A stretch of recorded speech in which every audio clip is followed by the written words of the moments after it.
हरियाणा के फरीदाबाद स्थित J C Bose science and technology university के 5वें दीक्षांत समारोह में राष्ट्रपति द्रौपदी मुर्मू ने शिरकत की, जिसमें उन्होंने कहा कि भारत चौथी इंडस्ट्रियल रेवोल्यूशन की चुनौतियों का सामना करने और इससे पैदा होने वाले अवसरों का फायदा उठाने के लिए तैयार है।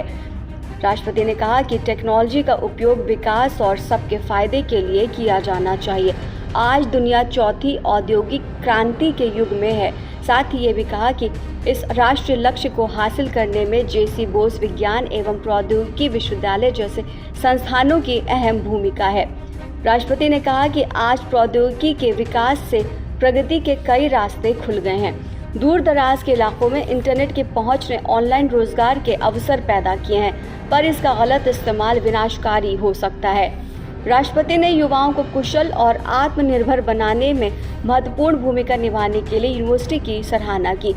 राष्ट्रपति ने कहा कि विश्वविद्यालय का नाम महान वैज्ञानिक और मॉडर्न साइंस के रचयिता डॉक्टर जगदीश चंद्र बोस के नाम पर रखा गया है, जो दुनिया के पहले वैज्ञानिक थे जिन्होंने वैज्ञानिक रूप से साबित किया कि पेड़ पौधों में भी भावनाएं होती हैं। राष्ट्रपति ने छात्रों से उनके जीवन से इंस्पिरेशन लेने और टेक्नोलॉजी के जरिए समाज में सकारात्मक बदलाव लाने की गुजारिश की।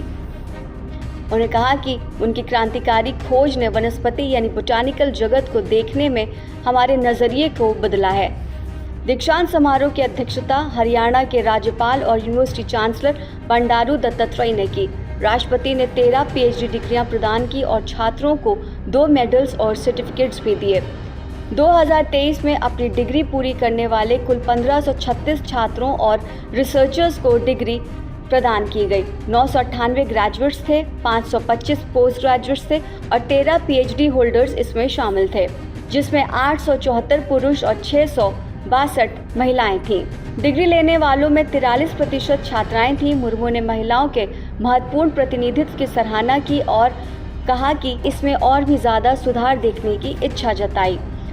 राष्ट्रपति ने अनुसंधान को बढ़ावा देने के लिए विश्वविद्यालय के प्रयासों की भी तारीफ की, जिसमें जेसी बोस यंग साइंटिस्ट अवार्ड की शुरुआत और अनुसंधान के लिए प्रारंभिक धन का प्रावधान शामिल है। मुर्मू ने कहा कि नेशनल एजुकेशन पॉलिसी रिसर्च और साइंटिफिक नज़रिए को बढ़ावा देने पर केंद्रित है, जिसमें समग्र शिक्षा यानी कि होलिस्टिक एजुकेशन, ग्रेजुएट कोर्सेज और उसमें अनुसंधान और इंटर्नशिप को शामिल करने और अच्छे रिसर्च को बढ़ावा देने के लिए नेशनल रिसर्च फाउंडेशन पर जोर दिया गया।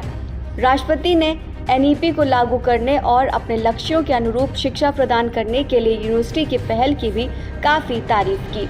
इस अवसर पर बोलते हुए दत्तात्रेय ने टेक्नोलॉजी के क्षेत्र में उनकी बढ़ती उपस्थिति और योगदान पर रोशनी डालते हुए दीक्षांत समारोह में महिला रिसर्चर्स की भागीदारी की सराहना की। वाइस चांसलर सुशील कुमार तोमर ने कहा कि विश्वविद्यालय वर्तमान में 60 से ज़्यादा कोर्स प्रदान करता है। उन्होंने कहा कि यूनिवर्सिटी ने एकेडमिक ईयर 2023 और 24 से प्रभावी NEP को लागू करने के लिए सक्रिय कदम उठाए हैं। उन्होंने ये भी कहा कि इसमें रिसर्च वर्क को बढ़ावा देने, स्टार्टअप को प्रोत्साहित करने और छोटे बिजनेसेस को भी बढ़ावा देने और प्लेसमेंट को बढ़ाने पर ध्यान केंद्रित किया है।